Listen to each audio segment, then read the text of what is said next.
Students, good afternoon. आज मैं आपको एक इम्पॉर्टेंट टॉपिक क्वांटम नंबर्स के कुछ इम्पॉर्टेंट क्वेश्चंस करवा रहा हूँ जो आपके टेस्ट और पेपर्स के लिए काफ़ी इम्पॉर्टेंट है। उनको मैं आपको सॉल्व करके बता रहा हूँ कि कैसे सॉल्व होंगे वो। तो जो सबसे पहले मैं क्वेश्चन लेने जा रहा हूँ वो है आपका question number 1, NCERT. An atomic orbital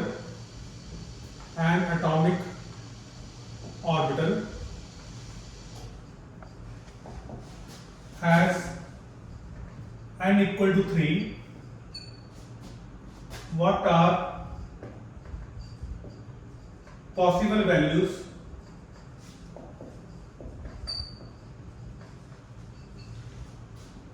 of L and M? इसका आंसर देखिए। अगर n की वैल्यू आपको 3 है तो L की वैल्यू आपको 0, 1 और 2 लिखी जाएगी। क्यों? क्योंकि मैं यहां पे आपको एक लिख के बता रहा हूं कि ml जो L होता है L equal to 0, 1, 2 up to n-1 होता है। ये रिलेशन है L और n का। ये L और n का रिलेशन है, तो हमेशा एक वैल्यू कम आएगी। तो अगर हम यहां पे लेके चलते हैं ml लेके चलते हैं ml इक्वल टू 0, ml की वैल्यू -1, 0, +1। क्यों? क्योंकि m और l का रिलेशन होता है -l, 0 टू +l। तो ये ml और l का रिलेशन है। तो यहां पे ml की वैल्यू आपकी क्या आएगी? -2, -1, 0, 1 एंड 2। क्योंकि माइनस से शुरू होकर प्लस तक जाएगा। ये ऑर्बिटल्स को रिप्रेजेंट करते हैं। Second question, list the quantum number, list the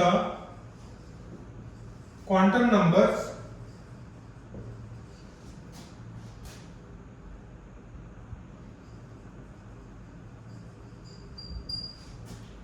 ml and L for 3D orbitals. 3D orbitals.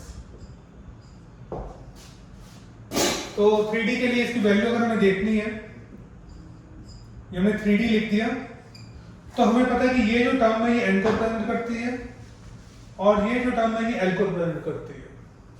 तो n हमारा क्या है, यहाँ पे आएगा 3 और L हमारे पास क्या आ जाएगा 2। L जो है वो सबशेल है। Question third, which of the following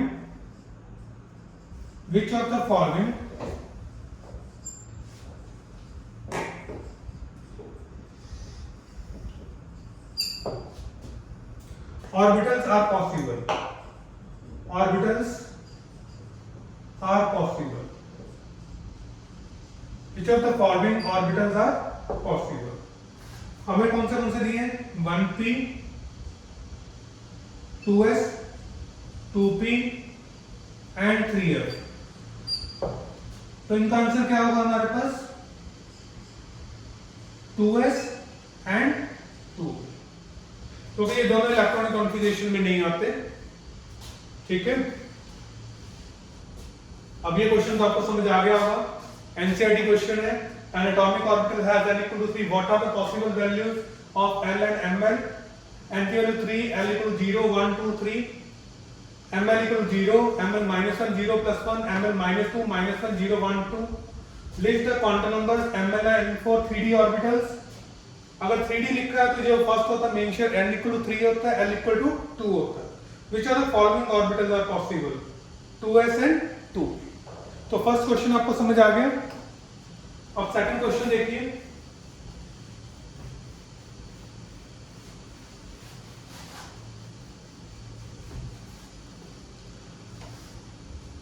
question number second, using SPD notation, using SPDF notation, describe the orbitals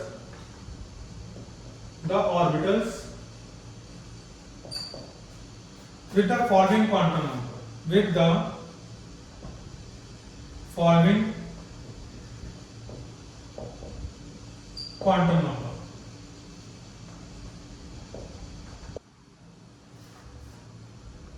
N equal to 1, L equal to 0, second N equal to 3, L equal to 1, C N equal to 4, L equal to 2। तो देखो हमने इसका क्या बनाना है, orbitals बताने हैं, किसको describe कर रहा है। तो 1 तो आपको पता है मेन है, अगर 0 लगा तो इसका मतलब एस सब शेल है, अगर L की वैल्यू 0 है तो इसका मतलब F सब शेल है। तो फर्स्ट का आंसर 1s, सेकंड का आंसर 3, मेन शेल पहले लगेगी, फिर आपकी सब शेल लगेगी, सब शेल आपकी क्या है यहाँ पे P है, 1 P को रिप्रेजेंट कर रहा है तो 3P, और थर्ड वन 4, 2 किसको रिप्रेजेंट कर रहे हैं, D सब शेल को रिप्रेजेंट करता है तो 4D।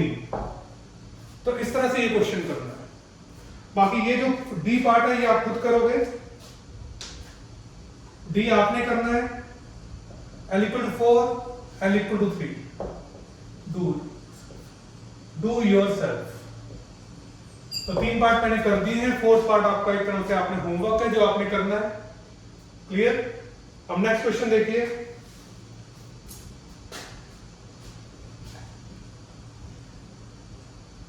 How many electrons in an atom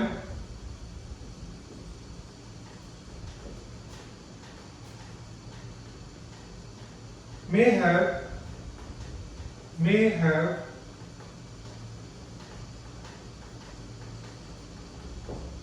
the following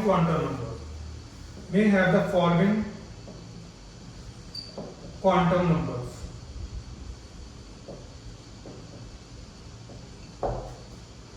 तो यहां पे अगर हम बात लेके चलते हैं n equal to 4, ms equal to -12 और b part n equal to 3, L equal to 0। तो देखिए सबसे इंपॉर्टेंट है, हमें नंबर ऑफ इलेक्ट्रॉन्स निकालने हैं, इनमें नंबर ऑफ इलेक्ट्रॉन्स कितने हैं। तो उसके लिए हम क्या करेंगे, देखो हमारे पास जो फार्मूला है आंसर नंबर ऑफ इलेक्ट्रॉन्स निकालने का,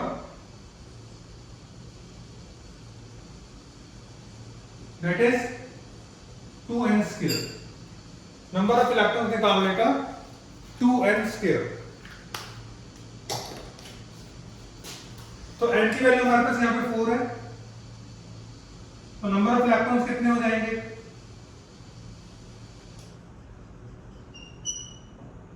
2 into 4 का स्क्वायर 32 हो गए, जिसमें हाफ इलेक्ट्रॉन आपके प्लस हाफ के हैं और हाफ इलेक्ट्रॉन आपके माइनस हाफ के हैं। तो number of electrons with ms equal to -12 equal to 16, तो ये आपका 16 आएगा। तो ये इतना तो आपको समझ आ गया। अब बी पार्ट देखिए इसका,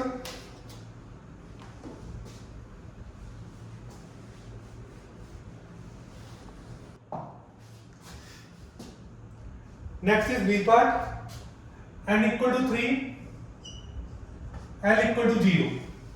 तो इसमें हमें नंबर ऑफ इलेक्ट्रॉन्स निकालने हैं। अगर नंबर ऑफ इलेक्ट्रॉन्स निकालने हैं तो ये आपका S हो गया 3s2, ठीक है, 2 इलेक्ट्रॉन्स।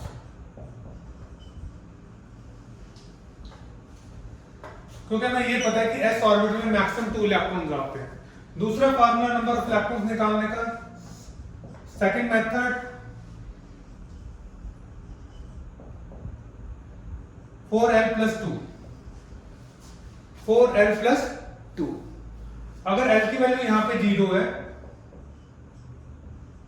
तो इक्वल टू 2 आ गया। तो नंबर ऑफ इलेक्ट्रॉन्स हमारे पास कितने आ गए सेकंड केस में भी? Number of electrons equal to 2। देखिए क्लियर हो रही है बात आपको? ठीक है, किसी को कोई डाउट तो नहीं? आ गया समझ?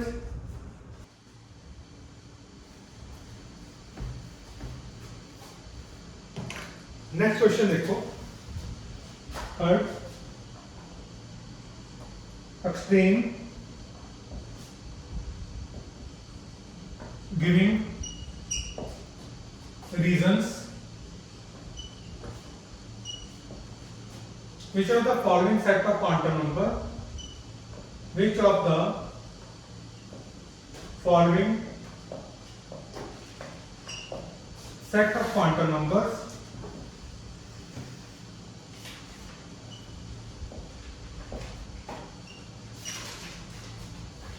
are not possible, are not possible. Explain giving reason which of the following set of quantum numbers are not possible. तो मैं 2 3 ही ले रहा हूं यहां पे n equal to 0, l equal to 0, ml equal to 0, ms equal to plus half.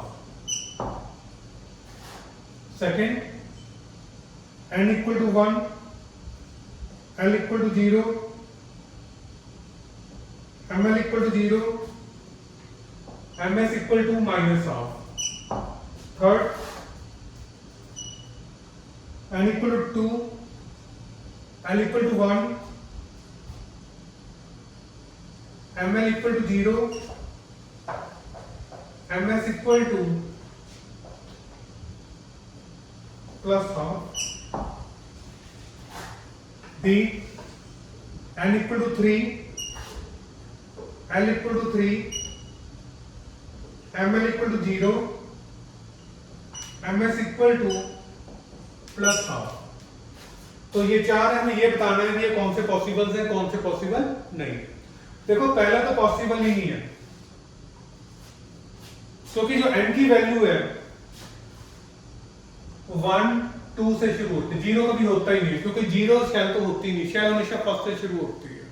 First to 7 shells है हमारे product table के अंदर, तो 0 वाले को तो हम यहीं पे रॉन्ग कर देंगे कि ये चीज हमारी ठीक नहीं है। अब अगर सेकंड केस आ जाओ तो सेकंड केस में हमारा करेक्ट है। क्यों? क्योंकि अगर हम b की बात करते हैं, n equal to 1, l equal to 0, ml equal to 0, ms equal to minus half. तो उस केस में ये बिल्कुल ठीक है कि l अगर 1 है तो l 0 का एक कम होता है, ml 0 से शुरू होकर 0 पे प्लस माइनस तो होता है, 0 ही आएगा। जो आपके स्पिन क्वांटम में प्लस हाफ है या माइनस हाफ है, दोनों में से एक तो है ना हमारे पास। अगर एक है हमारे पास तो बिल्कुल ठीक है। अब सी की बात करें, n equal to 2, l equal to 1, ml equal to 0, ms equal to plus half. हम इसको भी कह रहे हैं ठीक है। कैसे ठीक है? देखो अगर n 2 होता है तो l हमारे पास क्या होता है? 0 एंड 1। n 2 होता है, l क्या होता है? 0 एंड 1। ml क्या होता है? 0। यहां पे ml हमारे पास क्या आएगा? 1 से -1, 0 प्लस 1। ये तो पॉसिबल है ही है ना, लास्ट वाला तो कोई इशू नहीं है। तो अगर n 2 है, l 1 दिया, 1 है हमारे पास, कोई एक होना चाहिए। जो यहाँ पे गिवन है वो होना चाहिए हमारे उसके सीरीज के लिए। अगर ml 0 है तो देखो l 0 है तो m यहाँ पे 0 आ रहा है, ना? तो इसका मतलब ये बिल्कुल करेक्ट है। तो स्पिन क्वांटम नंबर तो आपका प्लस माइनस हाफ दोनों हो सकता है। नेक्स्ट अगर हम लेके चलते हैं डी, सी के बाद अगर हम डी की बात शुरू करते हैं तो n इक्वल टू 3 दिया हमें, l इक्वल टू 3 दिया, तो ये तो ऐसी पॉसिबल नहीं है, क्योंकि n और l कभी सेम हो ही नहीं सकते। क्योंकि l क्या होता है? 0 1 2 3, अप टू n-1, एक कम होगा। तो ये तो सेम है, तो ये पॉसिबल नहीं है। आई होप आप लोगों को ये क्वेश्चन बहुत अच्छी तरह से समझ आ गया होगा। अगर तो डाउट है तो आपको इसको कमेंट सेक्शन में लिख सकते हैं।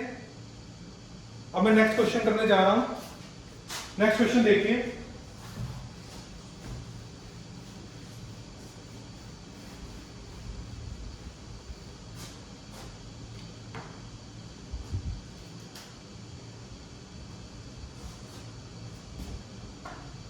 ये भी काफी इंपॉर्टेंट क्वेश्चन है। विच shell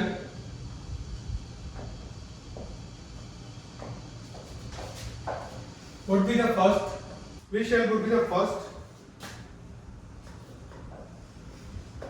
to have G structure? तो कौन सी पहली शेल है जिसका G स्ट्रक्चर है? तो answer n equal to 5। n equal to 5 हमारी जो है वो शेल में सबसे पहले G स्ट्रक्चर लाता है। Next question,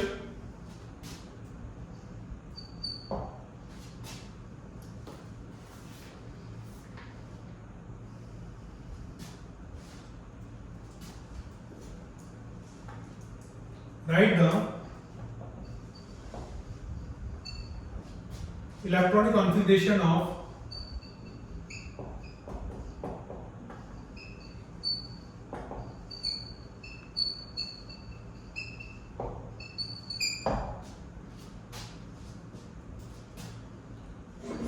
Fe2 positive, Fe3 positive, copper, chromium. इनकी इलेक्ट्रॉनिक कॉन्फ़िगरेशन लिखनी है और इनकी इलेक्ट्रॉनिक कॉन्फ़िगरेशन काफी इंपॉर्टेंट है। तो हम आंसर लेके चलते हैं। फर्स्ट आयरन का एटॉमिक नंबर आपको पता है 26 है। 1s2, 2s2, 2p6, 3s2, 3p6, 4s2, 3d6। तो हमने ये इस करके पहले लिखा है क्योंकि अगर बच्चे डायरेक्ट इलेक्ट्रॉनिक कॉन्फ़िगरेशन करते हैं तो वो 2 इलेक्ट्रॉन 3d में से मूव कर देते हैं। तो हमें जब भी इलेक्ट्रॉन मूव करने हैं पहले 4s में से मूव करने हैं। हमें पहले 4s को खाली करना है, 4s में से इलेक्ट्रॉन मूव करने हैं, उसके बाद हमें 3d में जाना है।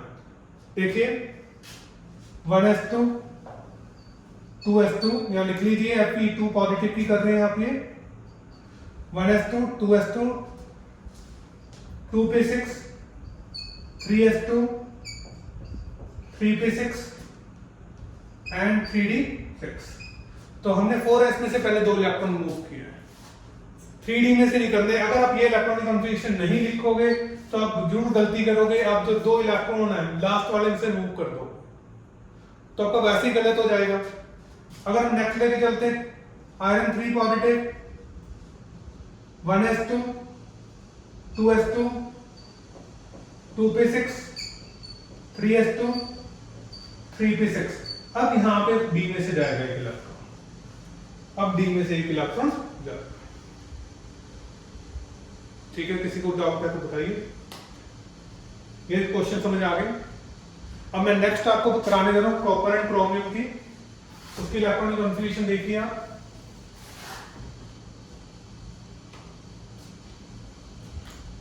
पहले आप क्रोमियम की देख लीजिए। क्रोमियम की जो हमारा जो एटॉमिक नंबर है वो 24 होता है। जो इसकी एक्चुअल इलेक्ट्रॉनिक कॉन्फ़िगरेशन है 1s2, 2s2, 2p6, 3s2, 3p6, 4s2, 3d4। लेकिन हम इसको रॉन्ग मान के चलते हैं क्योंकि ये सेक्शनल केस में आता है। तो हमने जो लिखनी है वो ये वाली लिखनी है, क्योंकि बच्चे ये वाली लिखते रहते हैं तो गलती करते हैं, नंबर कट जाते हैं। 3s2, 3p6, 4s1, 3d5। तो ये करेक्ट है क्योंकि ये भी हाफ फिल्ड हो गया और ये भी हाफ फिल्ड हो गया तो स्टेबल हो गया। ऐसे अगर कॉपर की इलेक्ट्रॉनिक कॉन्फ़िगरेशन की बात करते हैं 29, इसकी मैं डायरेक्ट ही लिख रहा हूं, आप लोगों को समझ आ गया होगा ऊपर।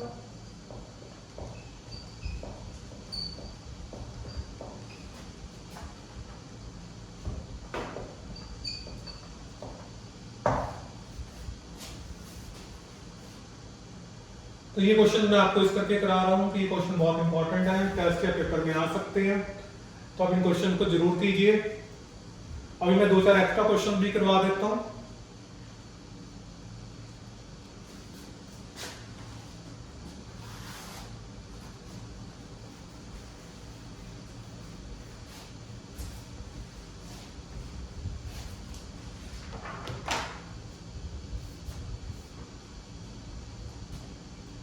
Next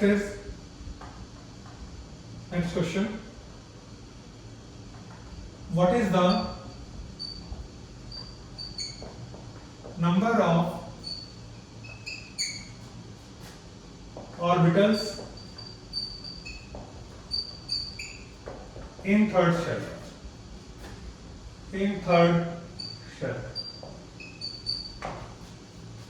तो नंबर ऑफ ऑर्बिटल्स आपको बताने हैं थर्ड शेल के अंदर।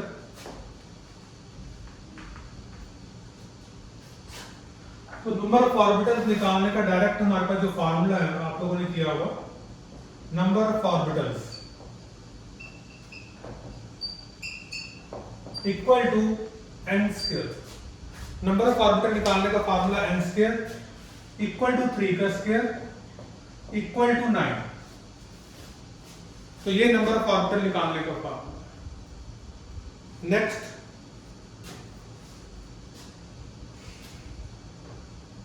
Question, why 4s filled first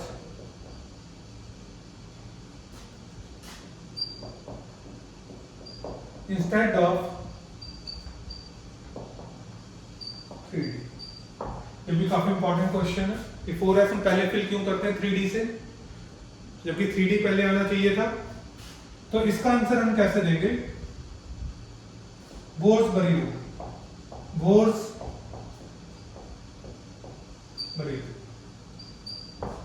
The orbital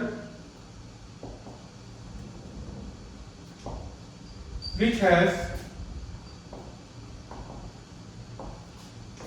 lower value of n plus L filled first. The orbital which has lower value of n plus L filled first. अब हम इन दोनों की देखेंगे, n plus n की value क्या है। यहाँ पे n 4 हो गया, l क्या हो गया आपके पास 0 हो गया। अब अगर आप इसको कंटिन्यू करते हो 4 plus 0 आपके पास कितना आ जाएगा? 4 आ जाएगा। और सेकेंड वन हमारे पास क्या है?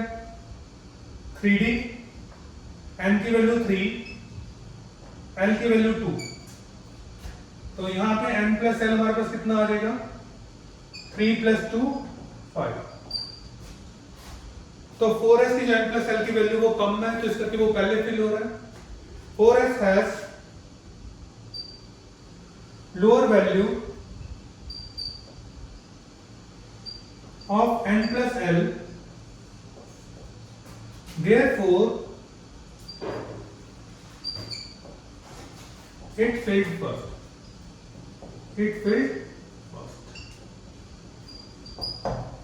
आगे समझ आपको कि why 4s filled first instead of 3D?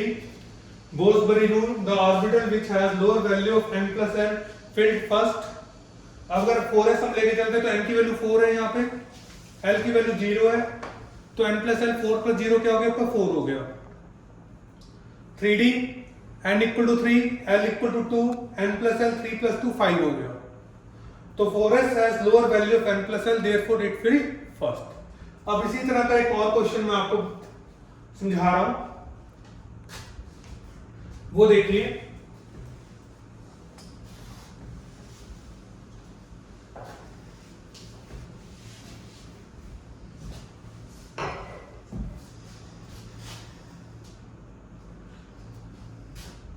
Why 2p filled first instead of 3s? अब ये तो बिल्कुल ठीक है, हम ऐसे ही फिल करते हैं, फिर भी क्यों करते हैं? इसके बाद में हमारा रीजन होना चाहिए। बिना रीजन के कोई क्वेश्चन नहीं होता, और हर क्वेश्चन का रीजन होता है। सेम ड्यू टू वोल्सबरी rule,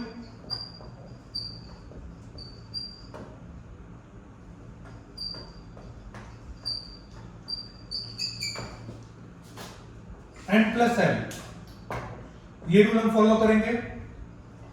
2p n equal to 2, l equal to 1, 2 plus 1 equal to 3, 3s n equal to 3, l equal to 0, 3 plus 0 equal to 3।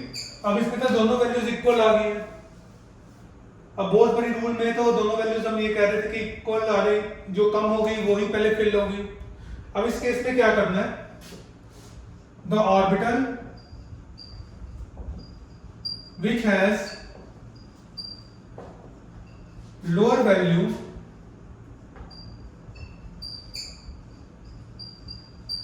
Of n field first. अब जिसका क्या कहते हैं n की वैल्यू लोअर है वो पहले फिल्ड होगा। तो n की वैल्यू किसकी लोअर है, 2p has lower value of n, therefore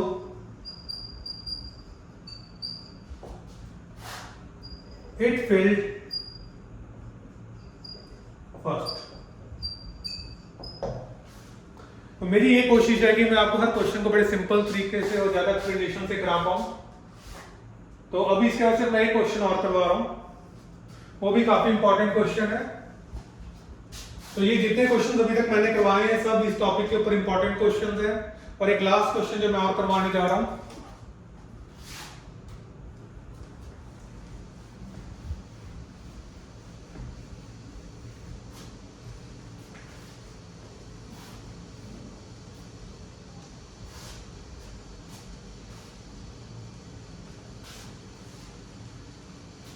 explain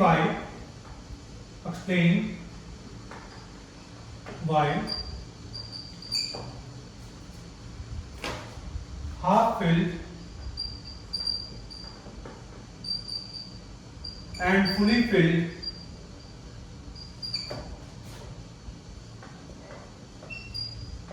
are stable. Explain why half filled and fully filled are stable. Example, answers ले लीजिए। Chromium 24, 1s2, 2s2, 2p6, 3s2, 3p6, 4s2, 3d4। एक electronic configuration ये है chromium की। दूसरी जिसको हम कहते हैं कि बिल्कुल करेक्ट है वो आपके पास है 1s2, 2s2, 2p6, 3s2, 3p6, 4s1, 3d5। अब ये क्यों हम चूज करते हैं और इसको हम क्यों नहीं चूज करते, उसके पीछे दो रीजन है। First, due to symmetry.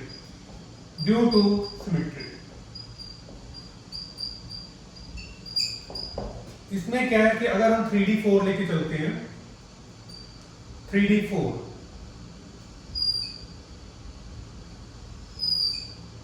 1 2 3 5 orbitals होते हैं डी में, आपको पता है। 1 2 3 4 और यहाँ पे आप इसका भी लगा लीजिए, 4s का भी लगा लीजिए ऑर्बिटल। ये आपका 4s का ऑर्बिटल आ गया और इसमें 2 इलेक्ट्रॉन्स है। इसमें एक डाउनवर्ड एक अपवर्ड है और बाकी सारे अपवर्ड है। अगर हम दूसरा केस लेके चलते हैं,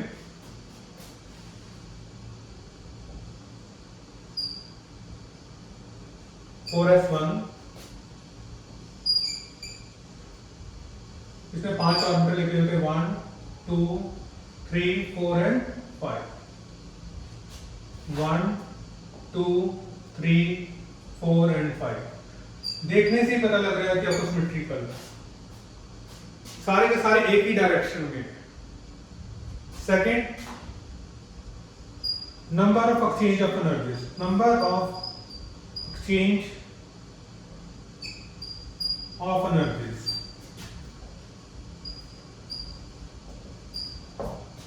अगर हम इसको लेके चलते हैं,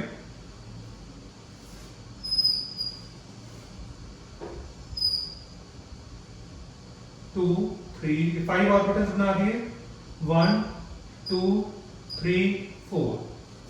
देखिए हम एक्सचेंज कर सकते हैं, जिसको इसके साथ एक्सचेंज करेंगे 1 2 3 एक्सचेंज हो सकती हैं, और ये 1 2 एक्सचेंजेस पीछे वाले के साथ एक्सचेंज नहीं कर सकते, आगे वाले के साथ एक्सचेंज कर सकते हैं। और अगर इसको करें तो 1, तो कितना हो गया हमारे पास 6 वेज हो गया।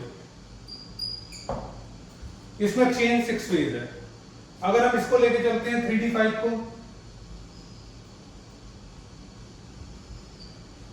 1 2 3 4 एंड 5, 1 2 3 4 5। अब इसमें एक्सचेंज देखिए आप, ये 3d4 का केस था, ये 3d5 का केस है। 1 2 3 4, इसमें जो एक्सचेंज है 4 है, 1 2 3 एक्सचेंज, 2 एक्सचेंज और 1 एक्सचेंज। ये इसके साथ 1 2 3 4 टाइम्स एक्सचेंज हो सकता है, ये इसके साथ 1 3 टाइम्स, ये इसके साथ 2 टाइम्स और 1 टाइम। टोटल हो गए आपके पास 10 डेज। तो इसमें नंबर ऑफ एक्सचेंज आपके ज्यादा है। More the number of exchange more stable is the electronic configuration. तो अगर हम इसी को आगे लेके चलते हैं,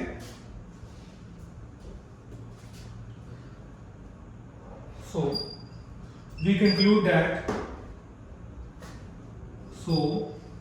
we conclude that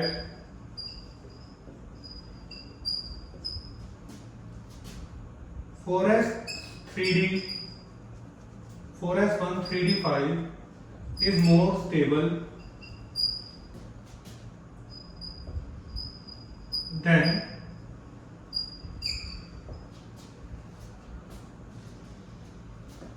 4s2 3d4। किस करके?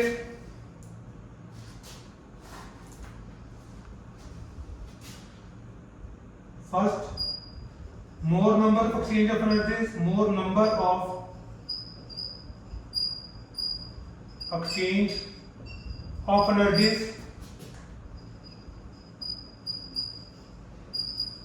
Second, due to symmetry।